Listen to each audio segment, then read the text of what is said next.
Greetings, our Frederick Riddle here with another. Becoming a published author is fun. If you don't understand that, check out episode 8. This is episode 2551. And I believe the last podcast I did, I talked about subplots. Well, this is somewhat involved with that. So I thought I'd cover this. It's simply titled Attention. And I wasn't going to do this, but I will. The that shows up there. The idea of tension.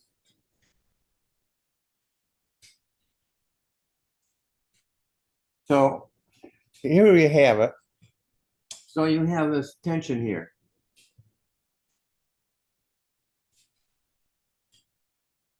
Now, is that where it belongs? That's the question. Should it be here? Maybe it should be here. Maybe it should be here. So I have three questions here. When do you have tension in your book? Do you have it at the beginning, and then these up, and maybe until you get to a high point, or it's also sometimes called the climax? You go at the middle itself, where you can have the climax that early or later on, or do you go to the ending? So let's take a look at these. It's always a good idea of having tension at the very beginning. I've shared with you in the past about a book that starts out with such and such would be dead in 10, I think it was 15 minutes or something like that. Immediate tension. You immediately had the reader's attention. And then it went on, and the guy did die within that frame. So he obviously was not the main character, but he died early on. But it introduced the whole story. Tension is a good thing to have at the beginning. So that's right there, where it's a good spot to have it right there. Another good spot to have it, though, is right here. This is coming up towards the middle. And so that's a good spot because why is that a good spot? Because you're building interest up to it. And the reader is associating with them and starting to figure things out. And there's this rising tension. It doesn't just come out and stay at one level. It's rising. It's a rising tension. Then we get to the middle. So you can have it at the beginning. You can also have it at the middle, right here. Like I said, sometimes the climax or the high point is at the middle or shortly thereafter, and then it starts to drift down, and then but there's still tension there. Even here, there's still tension. And in most books, at the end, you get a little bit of a rise, and maybe this right there at the end, at the very end, it kind of levels out. Not necessarily, it could still be pointing up. So you have tension here, and you have tension here.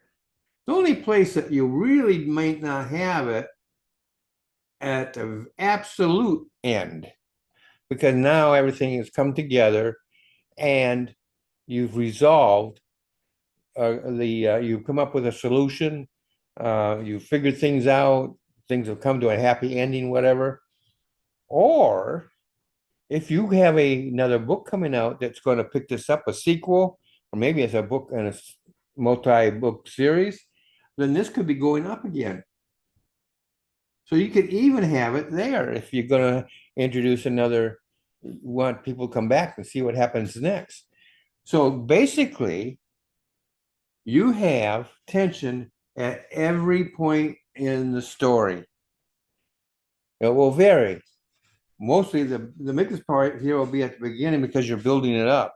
But then there'll be easing off, and it may not be very much, it may be a lot, an easing off, and then maybe it will sort of like a jagged line, and then finally at the end there might be as you get closer and closer to the end, you might still be trying to figure out how it's going to end.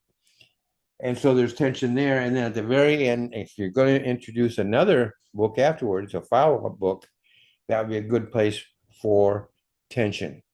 Tension is a very valid and essential part of writing. Now, that's primarily fiction, but even in nonfiction, you can use tension.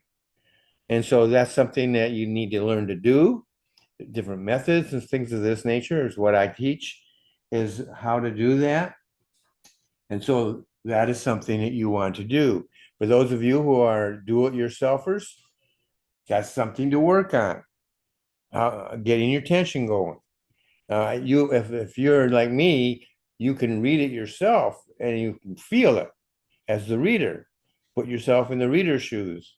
But if you need to, you can always ask somebody else to read your document and see how they react to things of this nature. That's it for today. I hope this has been helpful. I always try to inform you, encourage you, and inspire you. Hopefully, I've given you something to think about, maybe to improve your writing career. You have a great day, and I'll see you in the next episode.